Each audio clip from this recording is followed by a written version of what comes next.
Betrayal isn't just about broken trust. It's about the moment you realize that the person you thought you knew never really existed. That's what happened to me. I thought I had a wife who loved me. I thought we had something real. But the truth? Jessica was a master manipulator, a pathological liar, and a woman with absolutely no limits. It started small. A little too much time on her phone. A few nights where she was home late from work. Excuses that didn't add up. At first, I told myself I was just being paranoid. She was my wife. She wouldn't do that to me. But then I found the first clue. It was a simple thing, really.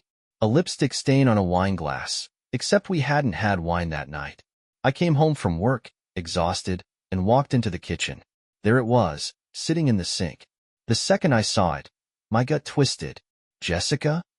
I called out. She walked in from the bedroom, hair damp from the shower, wrapped in a towel, smiling like nothing was wrong. "Hey, babe," she said. "How was work?" I didn't answer. My eyes were still locked on the glass. "Did you have someone over?" I asked, keeping my voice casual. She glanced at the sink and hesitated.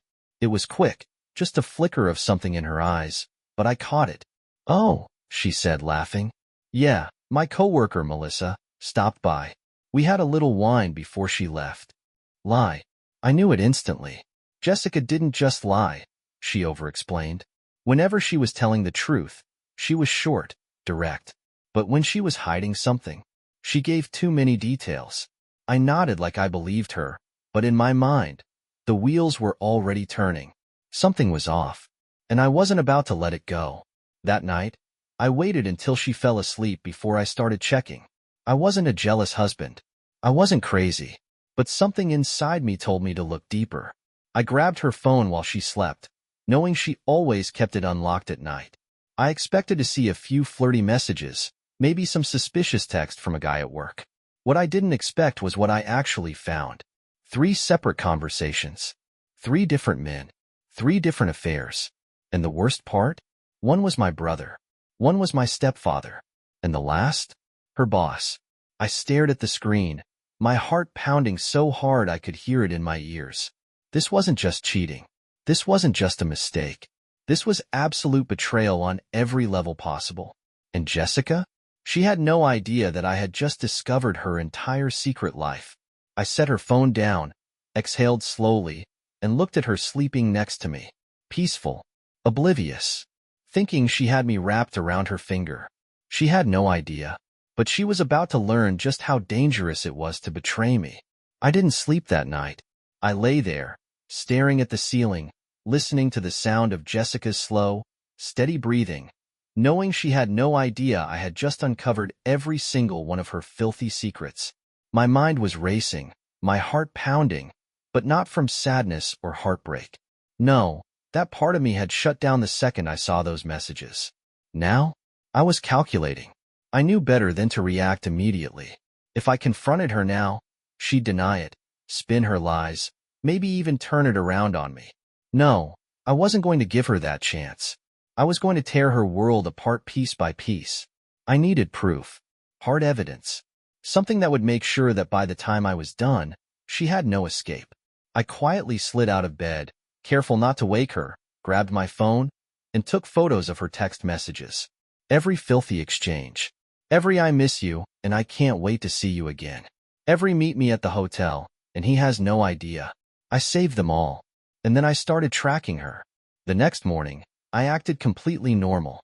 Kissed her on the cheek. Told her I loved her. Watched as she smiled at me like she wasn't stabbing me in the back with every breath she took. I let her leave for work, and the second she was gone, I started digging. First, I checked our shared laptop. She wasn't careful enough. I found emails, receipts, hotel bookings, flights that made no sense, private reservations at expensive restaurants, things she had told me were girls' nights or work events. She had been laughing in my face for months. I clenched my jaw, forcing myself to stay calm. She wasn't just cheating. She was living an entirely separate life. And she thought she was smart. She had no idea who she was dealing with. By noon, I was outside her office, watching from a distance. She had told me she had a meeting out of town. Lie. Instead, she walked out of the building, right into the arms of her boss. He kissed her on the cheek, whispered something in her ear, and she laughed. I felt nothing. No pain. Just cold, hard determination. I took photos. Every angle. Every second. And then, I followed them. They thought they were sneaky, taking separate cars, meeting at a different location, but I knew better. They ended up at a high-end hotel downtown. She checked in first. He followed 5 minutes later. Idiots. I walked right up to the front desk, flashed a fake ID I had made years ago for work, and sweet-talked my way into getting their room number. I didn't go in. Not yet. Instead, I texted my contact, an ex-military buddy who now worked in security. Need cameras in room 214. Discreet. Real-time feed. He responded instantly. Give me 30 minutes. I smirked. Perfect. That night, I watched everything unfold on my phone. She had no idea she was being recorded. No idea that every lie, every betrayal, was being captured in high definition. I watched her moan for him, tell him she missed him, tell him she wished she could leave me but she wasn't ready yet. I listened as she said I love you, words that used to belong to me. But now they meant nothing. I recorded it all, every second, because this wasn't just about revenge. This was about making sure she never recovered from what was coming next. The next morning, I checked her GPS records. She wasn't just sleeping with her boss. She was meeting my stepfather too. And my brother? They had been seeing each other for months. I wasn't dealing with a simple affair. I was dealing with a woman who had no limits, no conscience, no shame. But by the time I was done, she wouldn't have a life left to crawl back to. I had the proof. I had the texts, the emails, the receipts, the GPS records. I had the live video feed of her in that hotel room, moaning for her boss, whispering how much she wished she could leave me but wasn't ready yet. I had photos of her meeting my stepfather in a different hotel, laughing like she didn't have a care in the world. And my brother? That one almost made me laugh. The sheer disrespect of it. Jessica wasn't just cheating. She was collecting men like trophies, bouncing between them without a second thought, thinking she was untouchable.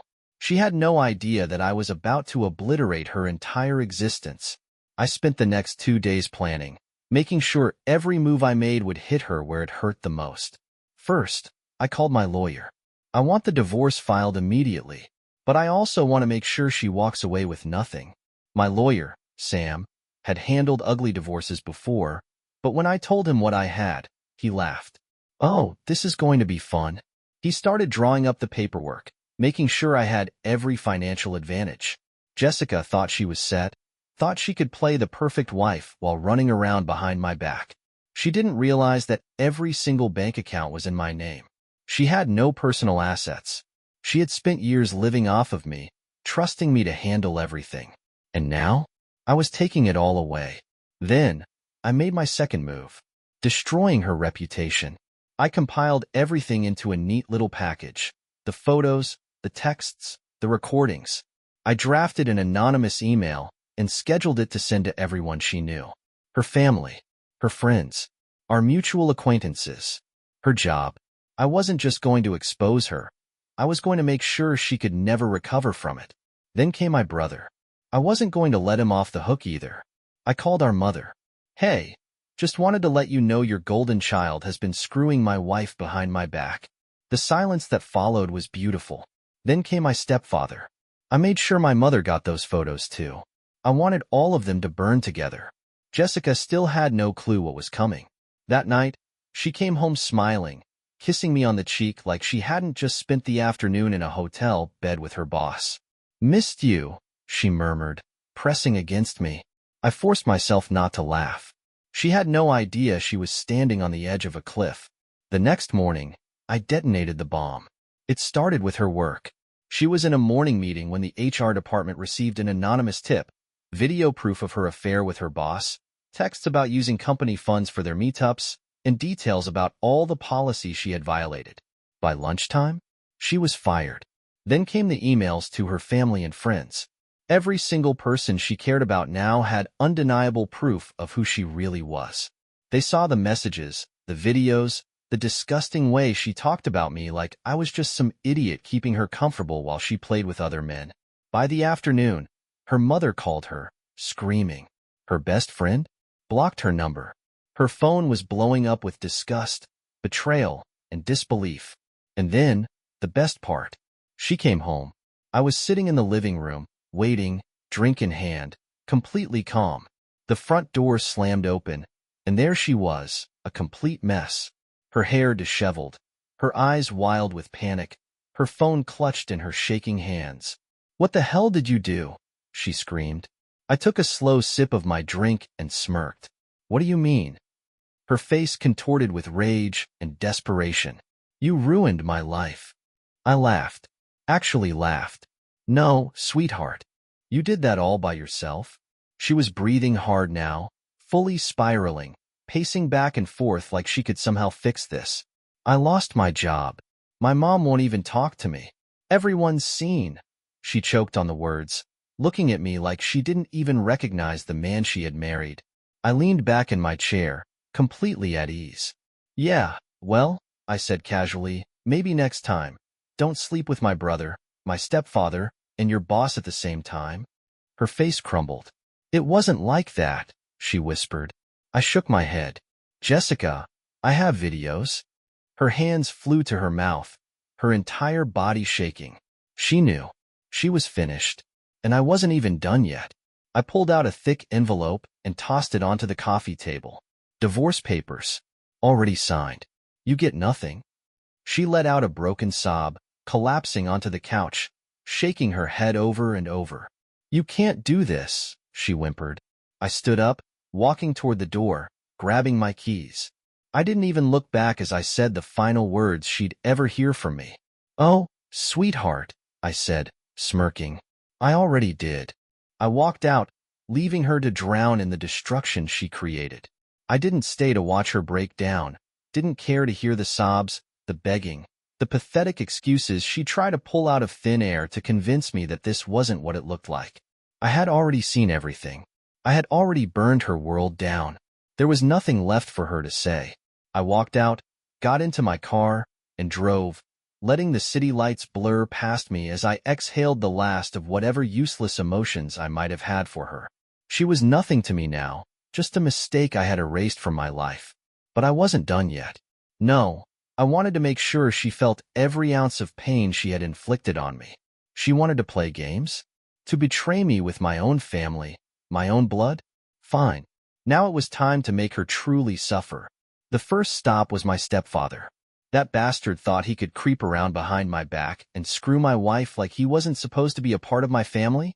He had no idea what was coming for him. I had already sent the photos to my mother, carefully timed for when I knew she'd be hosting one of her little brunches with her friends. I wanted witnesses. I wanted the humiliation to be instant and brutal. And it worked. Because the moment I pulled up to their house, I could hear yelling from the driveway. My mother's voice, shrill and furious, cutting through the walls like a blade. I smiled, stepped out of the car, and walked right in like I owned the place. He was standing there, looking like a cornered animal, trying to explain himself while my mother held up printed photos of him and Jessica, together, in that hotel.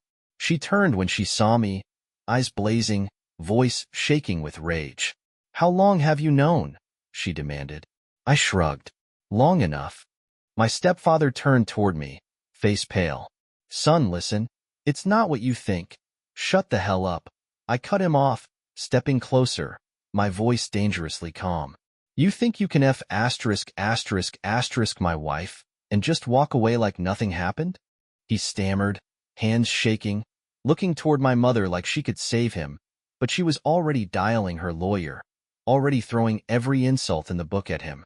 He was done. Finished. I had taken everything from him. I didn't need to throw a punch. I had already won. I walked out before I could hear his pathetic attempts to beg for forgiveness. I didn't care. I had bigger things to handle.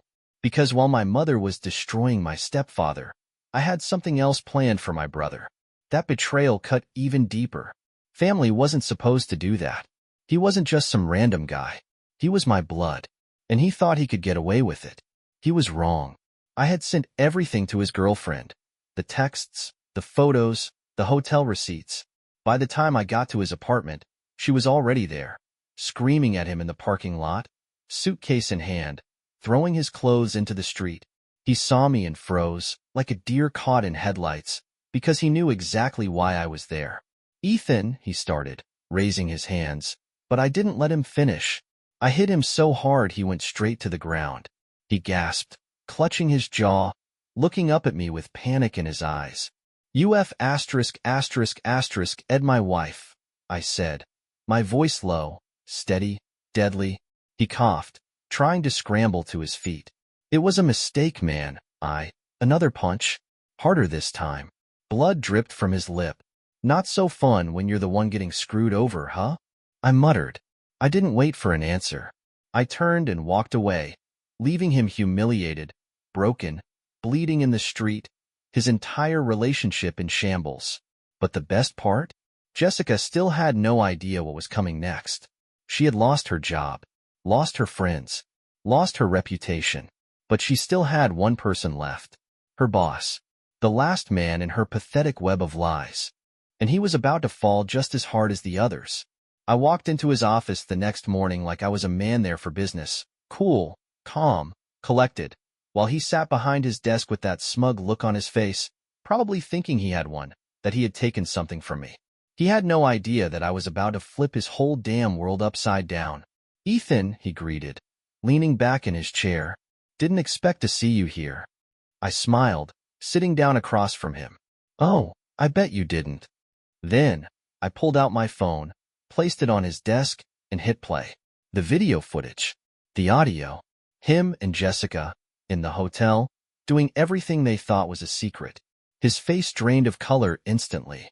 "Where the hell did you get this?" he hissed, grabbing the phone, eyes wide with panic. I shrugged. "Doesn't matter. What matters is that in exactly 30 minutes, this footage is going to HR, your investors, and your wife." He stiffened. "What do you want?" I leaned forward, smirking. "I don't want anything. I just wanted to watch UF ***** panic."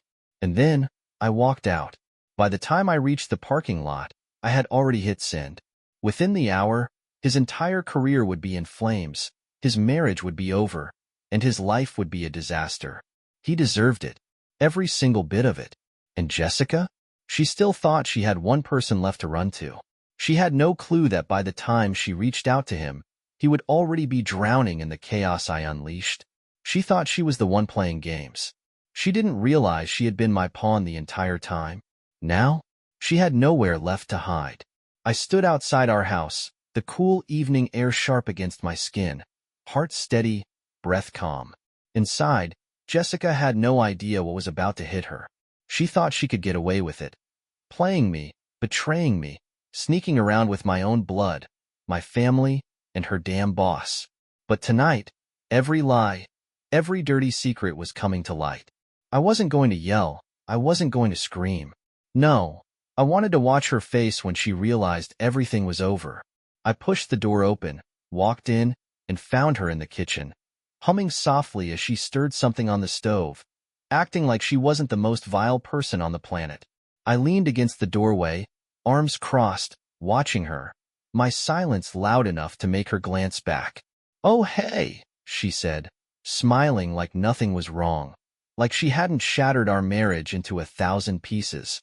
"You're home early." I didn't move, didn't say a word, just watched. Her smile faltered, eyes flickering with confusion.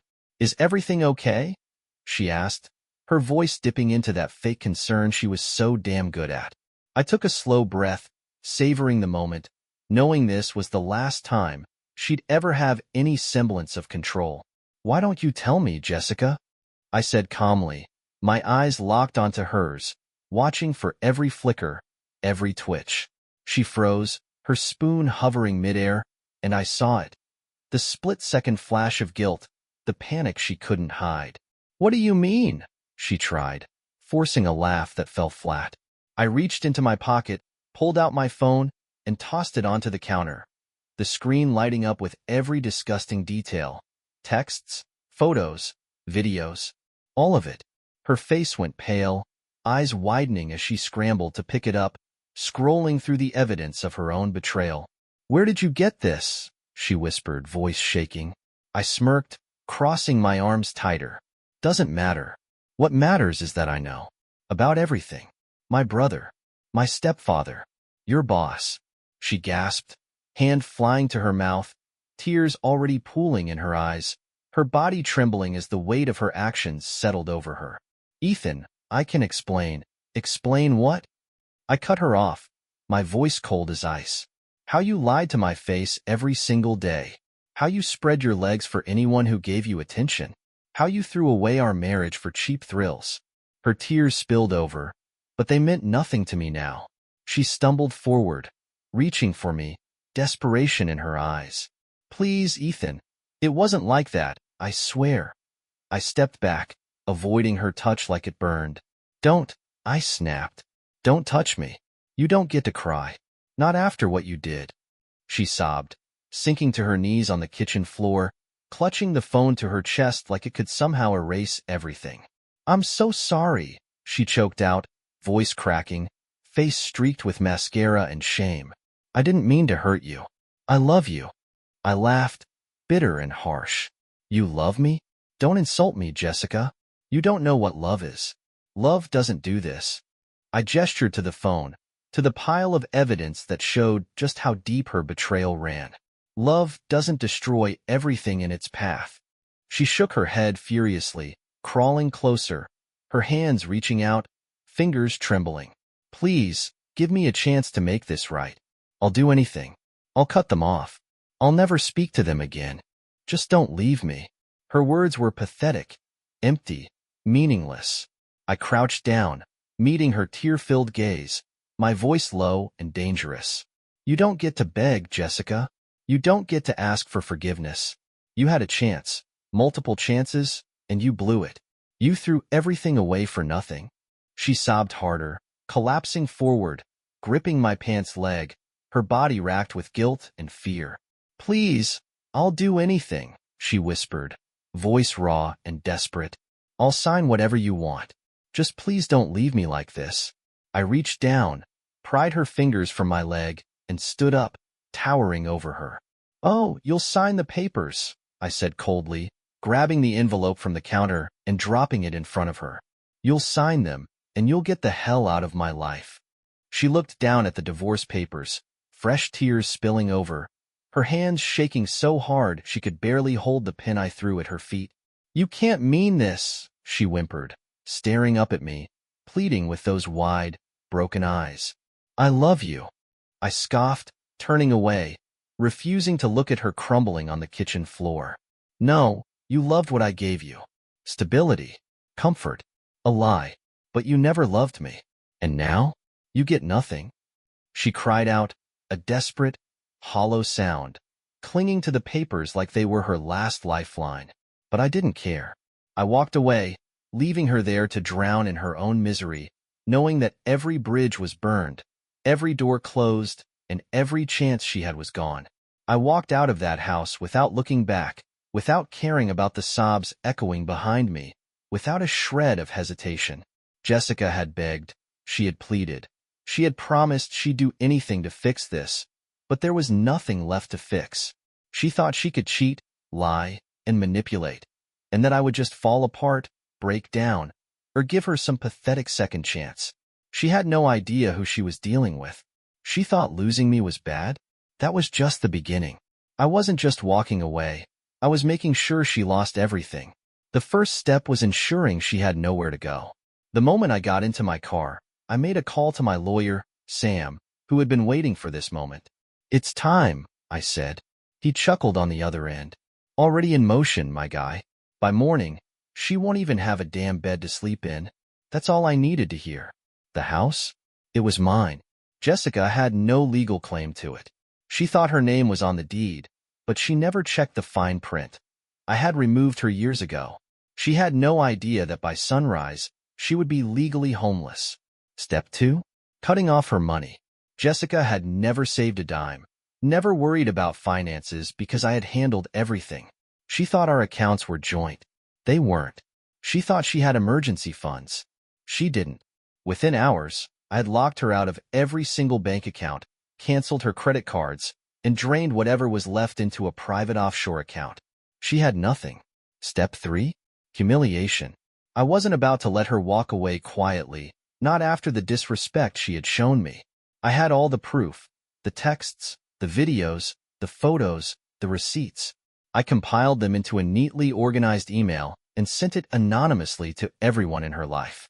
Her friends, her family, her job.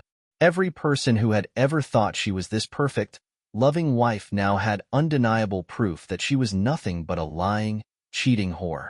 Within hours, her phone would be blowing up with disgust and shame. Step 4. The job. She thought she was safe at work, that she could keep climbing the corporate ladder with her boss, while they had their little affair behind closed doors. Wrong. I had footage of them together, text exchanges where they planned meetups during company hours, receipts proving they had used company funds for their secret dates. All of it was sent directly to HR and the company's investors. By noon tomorrow, she'd be fired, and her boss would be under investigation. Step 5. Her support system. She thought she could run to my family. She thought my mother, my brother, and even my stepfather would help her, that someone would take pity on her, offer her a place to stay. But I had already burned every single bridge for her. My mother? She hated her now, thanks to the photos of Jessica with my stepfather. My brother? Humiliated, exposed. His girlfriend had already dumped him, and he wanted nothing to do with her. My stepfather? Divorcing my mother, losing everything, drowning in legal hell. Jessica had nowhere to turn, no one left to run to. Step 6. Making sure she felt it. I wasn't satisfied with just watching her lose her job, her home, her reputation. I wanted to see it. So I waited. Waited until the morning, when the dominoes began to fall, when the messages started coming in, when she finally realized what was happening. And right on cue, my phone rang. Jessica. I let it ring. Let her panic build. Then another call. Her mother. Then another. Her boss. Then a text from Sam. She's freaking out. Just found out about the bank accounts. She has nothing. I smiled. Perfect. I waited until the afternoon before I finally picked up. Jessica's voice was shaking, full of raw panic, hysteria, desperation. Ethan, what did you do? She gasped, sobbing into the phone. Everything's gone. My job, my money. I can't even get into my bank account. I have nowhere to go. Please, you have to stop this. I leaned back in my chair, completely calm. No, Jessica, I said smoothly. I don't. She choked on a sob. I know I messed up, okay? I was stupid. I was selfish. But you don't have to ruin my life. I chuckled. Jessica, sweetheart, I said, my voice ice cold. I'm not ruining your life. You did that all by yourself. I'm just making sure you feel every ounce of it. She gasped, another sob tearing through her. Please, I don't have anywhere to go. I'll do anything. Just tell me what you want. I let the silence stretch, enjoying the pure hopelessness in her voice. Then, finally, I spoke. Sign the divorce papers, I said, and then disappear. She let out a broken, gut-wrenching cry. Ethan, please. Click. I hung up. And just like that, Jessica was nothing. I turned off my phone and leaned back, savoring the silence, the weight of everything finally crashing down on her. She was done, and she knew it. But I wasn't finished yet. Jessica had spent months, maybe even years, sneaking behind my back, laughing at me, thinking I was just some fool who would never catch on. She thought she had control, thought she could play me like a puppet while she ran around with my own family, my own blood, my own *ing stepfather. But now, she had nothing. No money, no job, no friends, no allies. She had burned every bridge, and I had made sure she was standing on the edge of a cliff with nowhere left to go. I checked my phone. Another message from Sam. She's trying to fight the bank lockdown, but there's nothing she can do. It's airtight. Another message from a contact at her job.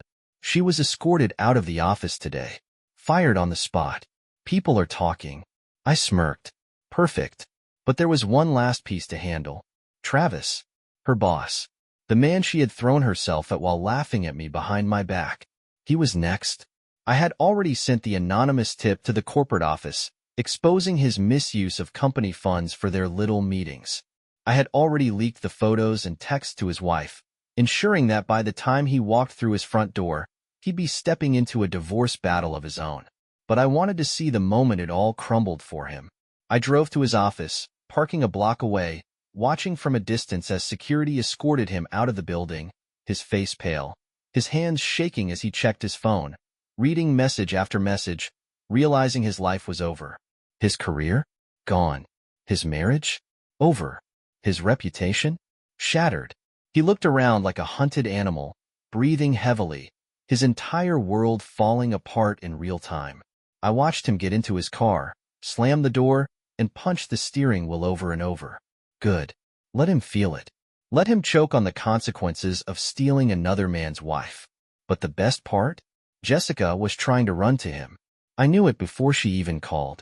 She had nowhere else to go.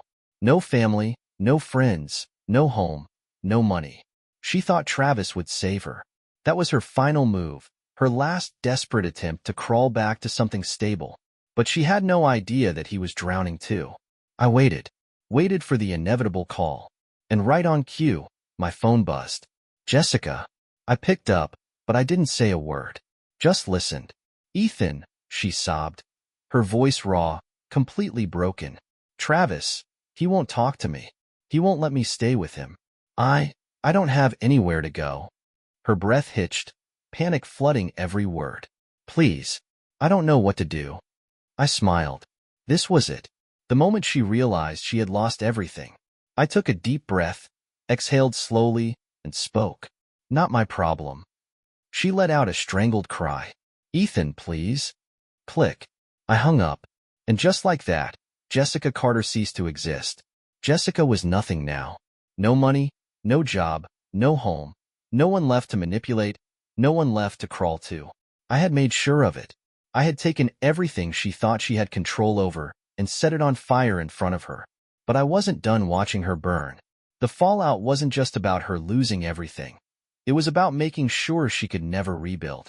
The morning after I hung up on her, I checked my phone, seeing the messages roll in from mutual friends, people who had once admired her, respected her, even envied her. Now, they were all laughing at her. Screenshots of the group chats flooded in. Her old friends? Disgusted. Her mother? Mortified. She had tried to reach out to people, tried to spin the story, but the evidence was too overwhelming, too damning. Everyone knew. Everyone. Sam texted. Confirmed. She tried to pull money from an ATM this morning. Card declined. Overdraft. She has nothing left. I smirked. Perfect. I checked her social media. Deactivated. She had always been obsessed with her online image, always crafting this perfect, polished version of herself. But now, she had erased herself. She couldn't face the messages, the comments, the public humiliation. She was hiding. Then, another message from a mutual friend. Dude, she's living out of her car. I sat back, exhaling slowly, feeling the weight of it all settle in. This was it. The end of Jessica Carter. She had no place to go. Her mother had cut her off completely. Her friends had turned their backs.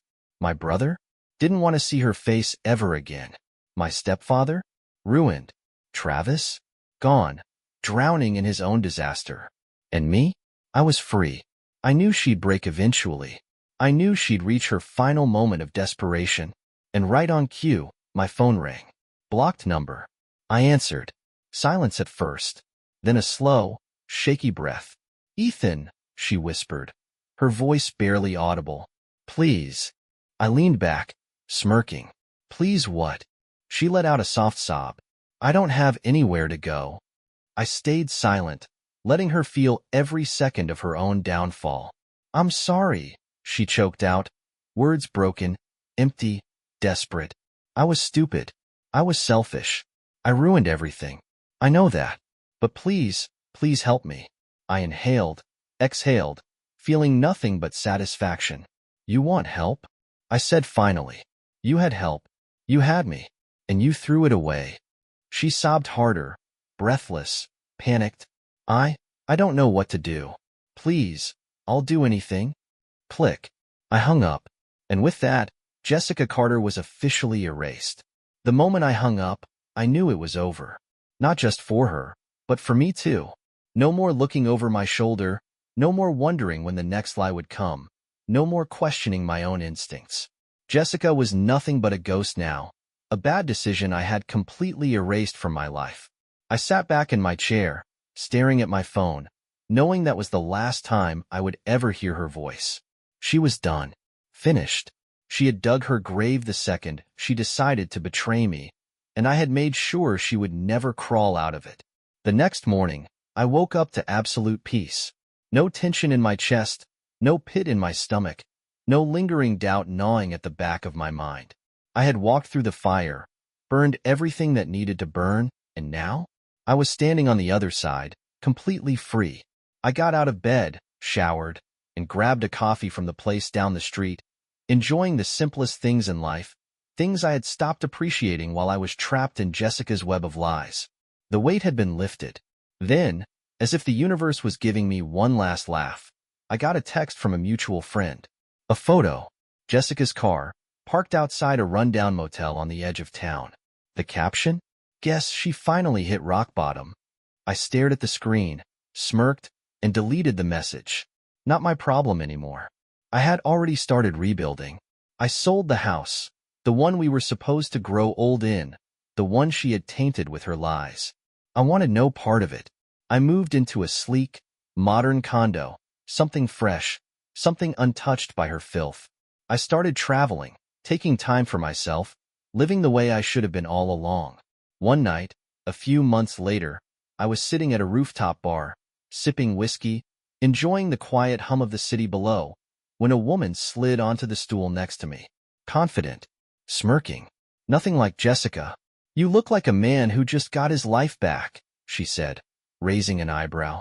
I smirked, swirling the ice in my glass. Maybe I did.